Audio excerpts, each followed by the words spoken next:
नमस्कार दोस्तों, मैं आकाश यादव। आप लोग दोस्तों मेरे पीछे देख पा रहे होंगे दोस्तों, ये मुर्गी पालन हो रहा है। यहाँ पे दोस्तों सोनाली बर्ड्स हैं, कड़कनाथ है और यहाँ पे बटेर का भी फार्मिंग यहाँ पे हो रहा है। यहाँ पे दोस्तों 3-4 शेड है। इधर एक अलग टेक्नोलॉजी से शेड बनाया गया है, इधर दोस्तों एक अलग टेक्नोलॉजी से बनाया गया है, उधर भी एक अलग टेक्नोलॉजी से बनाया गया है। मतलब जैसे जैसे इनको जानकारी मिलती गई वैसे वैसे ये बनाते गए। काफ़ी ये बढ़िया प्रोजेक्ट है दोस्तों, आप लोगों को ये वीडियो देखनी चाहिए। अगर आप लोग वीडियो में बने रहते हैं तो आपको ऐसी ऐसी चीज़ दिखाने वाले हैं। पोल्ट्री फार्म से लेकर के ये 5 स्टार फार्म है दोस्तों मुर्गियों के लिए अंडे देने के लिए अलग व्यवस्था है, मुर्गियों को रहने के लिए अलग व्यवस्था है, अलग अलग पार्ट में मुर्गियां रखी जा रही हैं। मतलब कि बहुत बढ़िया प्रोजेक्ट है दोस्तों। ये दोस्तों 2 बीघे में फार्म है। आइए हम लोग जानते हैं कि ये फार्मिंग ये कैसे कर रहे हैं और इन्होंने शुरुआत कैसे किया हुआ था, कितने बर्ड से शुरुआत किया हुआ था। अभी आप लोग पीछे मेरे देख पा रहे होंगे, चारों तरफ पूरा मुर्गियां दिख रही हैं। आइए मिलवाते हैं यहाँ के ऑनर से और जानते हैं कि मुर्गी फार्म के बिजनेस के बारे में। आइए। नमस्कार, मेरा नाम पृथ्वीराज चौहान है जी। बनारस दानगंज से। हम लोगों ने सोनाली, बटेर, कड़कनाथ और हंस और बत्तख का फार्मिंग यहाँ पर किया हुआ है। हाँ। तो ये सर कितने समय से आप ये फार्मिंग कर रहे हैं? ये तकरीबन 2 साल हो गए हैं। 2 साल हो गया है। हाँ। तो सर 2 साल पहले जब आपने शुरुआत किया हुआ था तो कितने बर्ड से शुरुआत किया हुआ था आपने? उस समय 500 बर्ड से शुरुआत किए थे। 500 बर्ड से शुरुआत किए हुए थे। अभी कितने बर्ड सर हो गए हैं? अभी तकरीबन 3000 हो गए हैं। 3000 बर्ड्स हो गए हैं। हम सर देख पा रहे हैं कि सर आपके पास कई शेड हैं। मतलब कि आप उधर देखिएगा, सबसे पीछे वाला शेड, सबसे पीछे वाला शेड है और एक इधर शेड है और एक इधर शेड है। सर ये 3-4 शेड बनाए हैं, इसका सर रीजन क्या है? स्टेप बाय स्टेप जैसे जैसे बिजनेस आगे बढ़ा है, पैसा आया है, उस हिसाब से हम लोगों ने शेड बनाया है। और शेड में भी बहुत तरह का इम्प्रूवमेंट धीरे धीरे किया गया है। क्योंकि शुरुआती में कुछ पता नहीं था। जब हमने स्टार्ट किया, जब स्टार्ट करने के बाद जैसे जैसे पता चला है अच्छा जी कि ऐसे करने से बढ़िया रहेगा, इस तरह कभी करके देखते हैं क्या रहता है। और इसमें सिर्फ मुर्गी पालन ही नहीं, हम लोगों का हैचरी भी है। अच्छा जी, हैचरी भी है। हैचरी से जो बच्चे निकलते हैं उनको ब्रूडिंग करते हैं। और अगर मार्केट में डिमांड है तो मार्केट में समय समय पर भेजते रहते हैं। अच्छा। अगर मान लीजिए कभी नहीं डिमांड है तो अपने पास ब्रूडिंग कर लेते हैं। अच्छा, यानी आपका मेन मतलब कि फोकस अंडों पे है।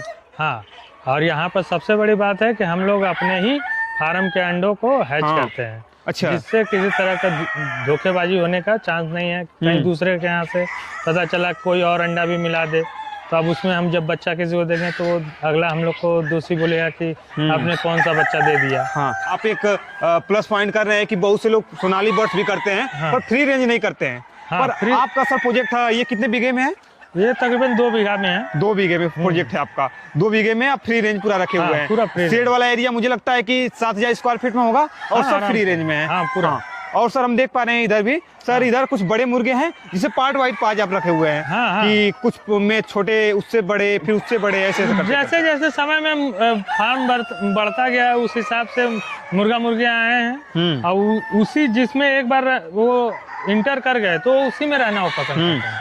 अच्छा जी। अगर आप इसमें से निकाल कर उसको छोड़ देंगे ना, दूसरे में ढुका देंगे, अगर वो बाहर निकलेगा तो आप उसका गेट बंद कर देंगे तो वहीं पर आके उसके गेट के पास ही रहेगा।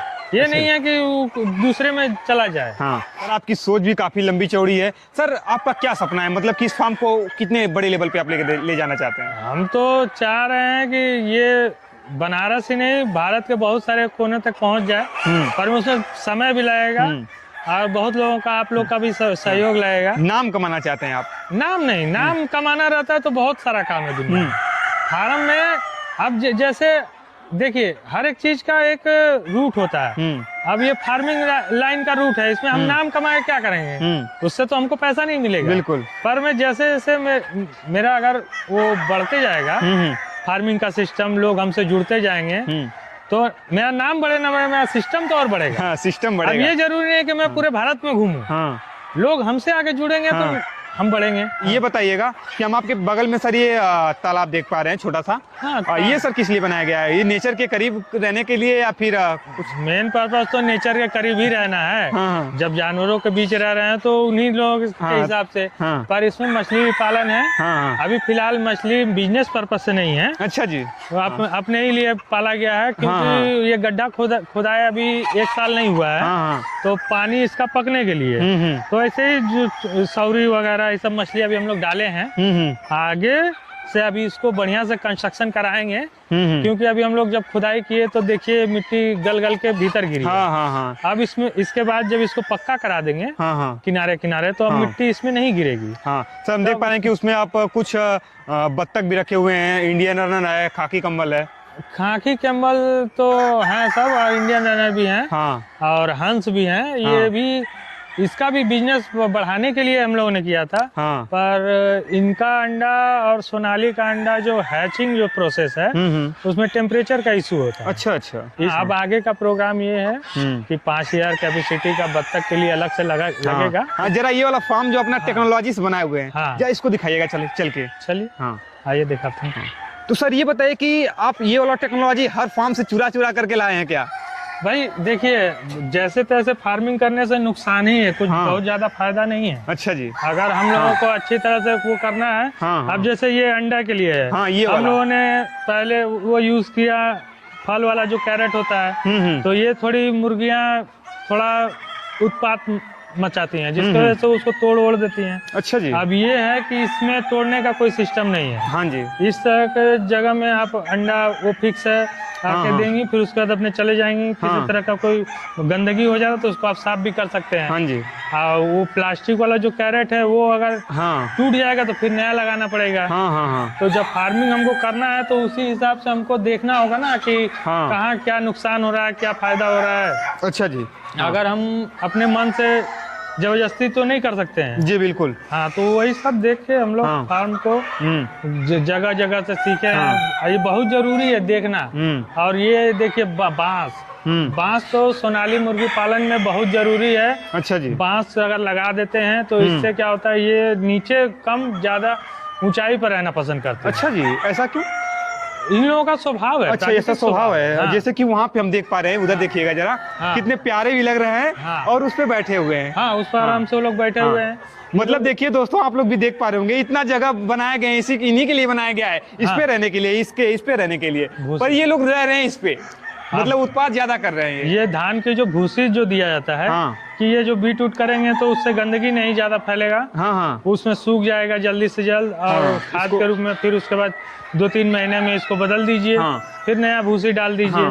अब इसमें जो भी बीट करेंगे सब सूख जाता है। अब ऐसे रहने से वो क्या होता है कि गंदगी महकती भी है और ज्यादा दिन तक उसका वो प्रभाव रहता है। ये क्या होता है कि उसका मतलब जो नमीपन है उसको सोख लेता है। अच्छा जी, अच्छा जी। हाँ सर, एक बार उंगली इसमें धसाइएगा, कितना मोटा लेयर आप बनाए हुए हैं? इसमें करीब 2-2.5 इंची है लेयर। अच्छा जी। और अगर जरूरत है तो और भी डाल सकते हैं, पर हम लोग इसको बदलते रहेंगे। क्या जरूरत है ज्यादा डालने का? बिल्कुल बिल्कुल बिल्कुल। यानी लेयर सर मोटा होना चाहिए थोड़ा सा, कि नमी सोख ले, नीचे जाते जाते नमी सोख ले, क्योंकि मिट्टी खराब ना हो बस। मिट्टी खराब ना हो, इन लोगों को भी आराम रहे। अब ठंडे का मौसम आ रहा है, जमीन बहुत जल्दी ठंडा होगा, पर में ये क्या है, गर्मी की ग्रेविटी बना के रखेगा। अच्छा जी, अच्छा जी। हाँ, और सर ये वाला फार्म जो हम देख पा रहे हैं सर, ये कितने स्क्वायर फीट में होगा? ये यहाँ से पूरा ये 40 बाई 60 है। ये 40 बाई 60 है, यानी 2400 स्क्वायर फीट में पूरा। हाँ, ये इसकी ऊंचाई कितनी होगी? इसकी ऊंचाई तकरीबन 12 फीट है। इसकी ऊंचाई 12 फीट। ये बीच में वाला? बीच वाला 12 फीट है। और साइड करीब 10 फीट है। 10 फीट है साइड। हाँ, और सर हम देख पा रहे हैं कि सर ये टेक्नोलॉजी काफी यूनिक आपकी लगी। और सर ये बम्बू वाला बीच में, और ये सर डायरेक्शन भी आप बहुत सही लगाए हुए हैं। ये क्या डायरेक्शन में होगा, जरा हमारे दर्शकों को बताइएगा। कौन सा डायरेक्शन? मतलब कि ये फार्म किस दिशा में है? पूरब से पश्चिम की तरफ। अच्छा, पूरब से पश्चिम की तरफ। ये इसकी लंबाई जो होती है पूरब से पश्चिम की तरफ होती है, जिसकी वजह से अगर अधिकतर हवा जो बहती है पूरब से पश्चिम की तरफ या पश्चिम से पूरब की तरफ। जी बिल्कुल। तो इससे क्या होता है कि डायरेक्ट हवा ना आकर क्रॉस में एक तरफ से आती है, एक तरफ से निकल जाती है। अच्छा। अगर हवा ना निकले तो इन लोगों को तरह तरह का बीमारी होना शुरू हो जाता है। अच्छा। जैसे कोराइजा हो गया, और सांस का दिक्कत हो गया, ऐसे ऊपर करके मुंह सांस लेते रहेंगे। इस चीज को हमने बहुत भोगा है, जिसके वजह से हमको ऐसे बनवाना पड़ा। अच्छा जी, वेंटिलेशन का। वेंटिलेशन अगर प्रॉपर नहीं रहेगा तो वो मतलब हमेशा शुरू में तो करीब हम 8 महीना तक बस दवा ही दवा करते रह गए, फिर भी मर रही थी। पर डे 8 से 10 मुर्गी। हाँ, कि 8 महीने तक आप परेशान थे। तो उस समय सर आपको क्या लग रहा था कि मुझे फार्मिंग बंद कर देनी चाहिए, कि आप फिर मोटिवेट होकर के फिर जाकर के घूमे? हाँ, लग रहा था कि हम लोग बहुत नुकसान में जा रहे हैं और दिक्कतें भी बहुत आ रही थी। इधर सब कुछ करते हुए मुर्गियों को अलग से समय देना पड़ता था कि किनको क्या दिक्कत है। अब उनको कोई पता चले, किसी से पता किए कि कौन सी दवा देना, बोल दिया कि इंजेक्शन दे दीजिए, लाके इंजेक्शन दिए, 2 घंटा में मर गई। अच्छा। तो ये सब झेलने के बाद तब कई फिर फार्म जाके देखे तो हमको लगा कि नहीं, हम लोग जो एक तरफ वाल कर दिए थे और एक तरफ खुला था, हवा तो जा रहा था पर निकल नहीं पा रहा।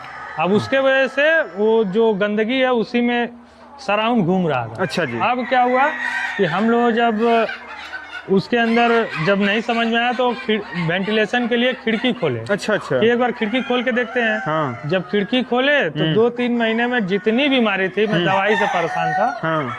सभी दवाई बंद। अभी कोई दवा नहीं देना पड़ता है। मतलब सर मुझे ये साफ साफ लग रहा है कि मुर्गी पालन हो चाहे जो भी व्यवसाय हो, जितना नेचर के करीब आप उसको रखेंगे ना, हाँ, वो आपको कभी नुकसान नहीं देगा। हाँ, और सबसे बड़ी बात हम लोग यहाँ पर ऑर्गेनिक सिस्टम से पूरा कर रहे हैं। हाँ, देख पा रहे हैं साहब, जगह जगह पेड़ लगाए हुए हैं। हाँ, हाँ, पेड़ लगा दिए, वातावरण भी शुद्ध रहे। हाँ। और क्या बोलते हैं, ऑर्गेनिक तौर पे अपना जितना भी घास हो तो लोग खाना चाहते हैं, कीड़ा मकोड़ा, प्राकृतिक का जो संतुलन है वो भी बना रहे। ये लोग भी प्राकृतिक हिसाब से ही बढ़े। हाँ हाँ हाँ। बॉयलर जो फार्म होते हैं उसमें हम लोगों को इन लोगों को 1 किलो आने में तकरीबन 90 दिन से प्लस लग जाता है। अच्छा, बॉयलर और इनमें आप डिफिनेशन बताइएगा जरा हमारे में। बॉयलर में क्या होता है कि 40 दिन में ही वो लोग 1 किलो पहुंचा देते हैं। 1 किलो पहुंचा देते हैं। अब उसमें क्या होता है कि इंजेक्शन या फिर ग्रोथ हार्मोन वगैरह दे होकर जो 3 महीने में होना चाहिए 90 दिन में, वो 40 दिन में हो जा रहा है। अच्छा अच्छा। क्योंकि उन लोगों को बिजनेस करना है, मार्केट में पहुंचाना है, जितना जल्दी तैयार हो जाएगा उन लोगों को प्रॉफिट उतना ज्यादा होगा। सर कहीं ना कहीं सर आप भी बिजनेस कर रहे हैं। बिजनेस आप कितने दिन में तैयार करते हैं? हम लोग 90 दिन से प्लस लग जाता है। 90 दिन से प्लस लग जाता है। तो इसमें आपकी कमी है या फिर आप थोड़ा ईमानदार हैं? ईमानदारी वाली कोई बात नहीं है, हम लोग नेचुरल तरीके से करना चाह रहे हैं। इससे क्या है कि मानवता जो आज इन मुर्गियों की वजह से प्रभाव पड़ रहा है, कारण है कि 12 से 13 साल बच्चे जाते जाते बड़े हो जा रहे हैं। भले हाइट में कम रहे हैं पर उम्र में ज्यादा हो जा रहे हैं, और देखने से ही पता चलेगा कि बच्चे बड़े हो गए हैं। वो क्या है कि वो जो पोल्ट्री मुर्गी आजकल सभी लोग खा रहे हैं, ये मुर्गियां उसमें ग्रोथ हार्मोन वगैरह जो है अब सस्ती होने की वजह से लोग उसको ज्यादा व्यवहार कर रहे हैं। अब बच्चे तो और ज्यादा पसंद करते हैं, जिसकी वजह से कम उम्र में ही वो ज्यादा परिपक्व हो जा रहे हैं। और यहाँ पर हम लोग अगर बिजनेस ही अगर हम देखेंगे, पैसा ही देखेंगे, तो मानवता नाम की भी कोई चीज है। बिल्कुल बिजनेस हम भी कर रहे हैं। वो हो सकता है 4 दिन में 10 रुपया कमा रहा है, हम 10 दिन में 10 रुपया कमाएंगे। जी बिल्कुल, यही ना होगा। थोड़ा कम कमाएंगे, पर इसके वजह से हम अपने आप को तो ये नहीं कर पाएंगे कि मेरे वजह से मानवता खतरे में जा रही है या फिर दूसरों को हम नुकसान पहुंचा रहे हैं। नींद बहुत अच्छी आती होगी आपको तब। हाँ, तो बॉयलर से सर इन पे भी फर्क पड़ रहा है क्या मार्केटिंग में? इस पर कोई फर्क नहीं, इसका तो बल्कि बढ़ रहा है। अच्छा। जितना लोग खोल के रखे थे बॉयलर, हम तो मेरा तो हैचरी, हम तो देने जाते हैं। अभी लास्ट टाइम जो दे के आए हैं 3 डिलीवरी, उसमें जो फार्मर थे बॉयलर का था, उस एरिया में जहाँ पर गए थे करीब नहीं तो 25 से 50 वो क्या बोलते हैं कि फार्म था, जिसमें से 10 फार्मर बॉयलर से सोनाली में चले आए। अच्छा जी। हाँ, तो क्योंकि उसमें उन लोगों को ज्यादा फायदा नहीं दिख रहा है। सोनाली से सर बॉयलर में जाते हमने कहीं नहीं देखा है। आपने? सोनाली से कोई बॉयलर में, जो सोनाली का एक बार अगर वो कर लिया बिजनेस तो फिर बॉयलर में नहीं जा पाएगा। हाँ बिल्कुल। 2 साल पहले जहाँ से स्टार्ट किए हुए थे, जरा वो वाला शेड में चल के हम लोग बात करते हैं जरा उसके बारे में। उसमें सर क्या क्या कमी रह गई थी, आप इसमें पूरा किए हैं सब कमी? उसमें वही वेंटिलेशन का ही प्रॉब्लम था, जो कि वेंटिलेशन के लिए ये देख सकते हैं सभी में, क्योंकि 1 साइड है ना हमने बनाया था। अब ये वाला बोथ साइड है जिसमें दिक्कत नहीं है, पर इसमें 1 साइड होने की वजह से ये जो खिड़कियां नहीं बनी हुई थी, ये बाद में हमको तोड़ के बनवाना पड़ा। अच्छा जी। आइए देखिए। ये वाला जो आप रोबा रोबा खोले हुए हैं। हाँ, वो जो खिड़कियाँ खुली हुई हैं, हाँ, ये हमको बाद में तोड़ के बनवाना पड़ा। अच्छा जी। हाँ, जैसे कि सर ये वाला टेक्नोलॉजी आप अपने हिसाब से करे हुए थे। हाँ, हम तो पहले तो हमको कुछ नहीं पता था। हाँ, तो हमको लगा कि हम जितना ज्यादा से ज्यादा स्पेस का अच्छा उपयोग करें। हाँ, तो इसके वजह से 1 साइडेड प्लस इधर और दूसरे का जमीन है, तो इधर हम लोग खुला रख नहीं सकते हैं। आउटसाइड दीवार है, जिसकी वजह से हमने इसको पैक कर दिया कि कोई जानवर ना आए या किसी तरह का वो ना हो। अब फिर बाद में हमको वेंटिलेशन के लिए खिड़की खोलना पड़ा। अच्छा सर, ये बताइएगा जरा कि ये वाला फार्म टेक्नोलॉजी कैसा है ये वाला? शुरू में तो ये बहुत प्रॉब्लम किया था, पर अब बहुत राहत है इसमें, बहुत अच्छा हो गया है। हाँ, ये खिड़की खुल जाने से। सर हम देख पा रहे हैं कि सर आप हर पार्ट में सर ज्यादा बम्बू का प्रयोग किए हुए हैं। बम्बू का बहुत बड़ा योगदान है। बम्बू पर ही ये सब बैठना अधिकतर पसंद करते हैं, या बम्बू या ऊंचाई पर। हाँ। तो ऊंचाई के लिए तो और कोई चीज सुटेबल है नहीं, बम्बू बांध दीजिए उसी पर। देखिए बम्बू का स्थिति क्या की है, सब इन लोगों का चढ़ने की वजह से यहाँ का बम्बू देखिए टूट गया है। टूट गया नहीं है, मतलब वो लचक गया है। अब इसको फिर रीअरेंज करना पड़ेगा। अच्छा जी। वेंटिलेशन का सर इसमें क्या उपयोग है? वेंटिलेशन का बहुत बड़ा महत्व है। अगर वेंटिलेशन ना हो प्रॉपर, तो ये जितनी भी मुर्गियां देख रहे हैं ना, बीमारी से ग्रसित हो जाएंगे। आप जितना इनको चारा नहीं खिलाएंगे, उससे ज्यादा आपको दवा खिलाना पड़ जाएगा। अच्छा। उसके बाद भी नहीं बचेंगे। ये बात है। वेंटिलेशन का इतना उपयोग है। वेंटिलेशन अगर नहीं सही होगा ना, तो वो क्या होता है, बीट करती है सब, वो गंदगी पूरा बन जाता है एरिया। अब वहीं पर उन लोगों को चारा भी चुगना है, तो उनका मुंह वहीं पर रहना है। अच्छा। तो गंदगी क्या हुआ, नाक के जरिए आंख में उसका जो है वायरस या फिर जो भी इन्फेक्टेड चीज है जाता है, जिसके वजह से देखेंगे कोराइजा नाम की बीमारी होती है। अच्छा। आंख पूरा सूज जाएगा, बड़ा हो जाएगा, उसमें व्हाइट हो जाएगा, इतना बड़ा। बिल्कुल। वो बीमारी देखने में, आप अगर कोई बाहर से आया देखने आपका फार्म में, एक भी मुर्गी ऐसा दिख गया, बोलेगा कि इनका तो बढ़िया नहीं है क्वालिटी, तो फिर अपने को भी खराब लगता है कि इतना हम खर्च करके बढ़िया से बना के भी कोई कह दे कि आपका ऐसा है। और सबसे बड़ी बात वो बीमारी है ना, वो हो सकता है किसी रूप में हमको भी प्रभावित करे। तो वेंटिलेशन नहीं होगा तो बीमारी से हम परेशान रहेंगे, कहाँ से उसको एक्स्ट्रा कुछ कर पाए, वो चीज़ हम नहीं कर पाएंगे। अच्छा जी। हमने कभी ये फार्म का कोई मेरा व्यक्तिगत कभी एक्सपीरियंस रहा ही नहीं है। अच्छा जी। ये तो खोले धीरे धीरे देखना, कंज्यूम करते थे क्या प्रॉब्लम हो रही है, किस प्रॉब्लम से क्या दिक्कत हो रही है। उसके वजह से दवा लाने जाते थे। एक बार में 10-10 हजार, 15-15 हजार, 20-20 हजार रुपए तक का हम दवा लाए।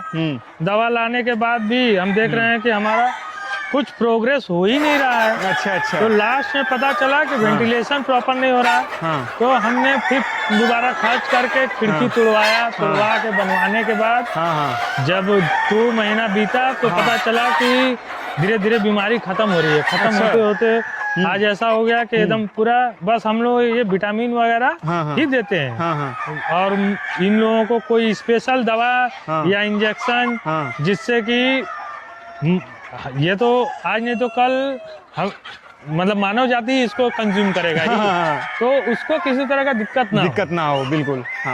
सर टर्नओवर कितना हो जाता है सालाना लगभग ये पोल्ट्री फार्म से? जरा हमारे दर्शक भी जाने, मोटिवेट भी होते हैं लोग इनकी कमाई जान करके। तकरीबन 10 लाख के आसपास चला जाता है। ये प्रॉफिट है या फिर प्रॉफिट है 10 लाख? अच्छा जी, यानी मोटा पैसा है इसमें। हाँ। अच्छा सर, ये बताए कि जो लोग बीज बिजनेस से जुड़ना चाहते हैं, सर आप एक मानव भी बहुत अच्छे हैं और एक फार्मर भी बहुत अच्छे हैं और एक किसान आदमी हैं। जरा हमारे दर्शकों को बताइएगा कि ये बिजनेस कैसा है उनके लिए। सर बहुत भोले भाले किसान होते हैं सर, उनको देखिए जब शुरू में कोई भी फार्म खोलता है ना, तो जानकारी के अभाव में कुछ नुकसान हुआ तो डर के मारे पीछे हटना शुरू हो जाता है कि छोड़ो यार, इतना नुकसान हो गया, हम नहीं सकेंगे। नुकसान तो होगा, कोई भी आप बिजनेस करेंगे चाहे जो भी, ये तो कच्चा बिजनेस है। इसमें हो सकता है कि कोई बीमारी आ जाए या किसी तरह का कोई दिक्कत हो जाए, जिसकी वजह से आपका रात को से सुबह में 500 मुर्गी मर गए, तो आपको तो शौक लग जाएगा। 1.5 लाख 2 लाख रुपए का मेरा मुर्गी मर गया, अब हम कैसे करेंगे, हमको कहाँ से पैसा मिलेगा। तो धैर्य नहीं खोना है, अगर लगे रहेंगे धीरे धीरे आगे बढ़ेंगे। थोड़ा समय लगेगा, कुछ जो बहुत बेसिक जानकारी हमसे भी लोग पुराने लोग हैं, 4 साल 5 साल से कर रहे हैं, और पता चलता है कि जब कभी उन लोगों को दिक्कत होती है तो हमको अब जो नई नई दवाइयाँ हमको पता चली कि इस प्रॉब्लम के लिए ये दवा खिला दीजिए, वो खिला दीजिए, तो हमको पता चलता है उनको आज तक ये जानकारी थी ही नहीं, जबकि हमसे सीनियर है, 5-6 साल से लोग चला रहे हैं। अच्छा जी, जब सर इतनी जानकारी देने के लिए सर आपका बहुत बहुत धन्यवाद। तो दोस्तों अगर आपको वीडियो पसंद आए तो वीडियो को लाइक करिएगा।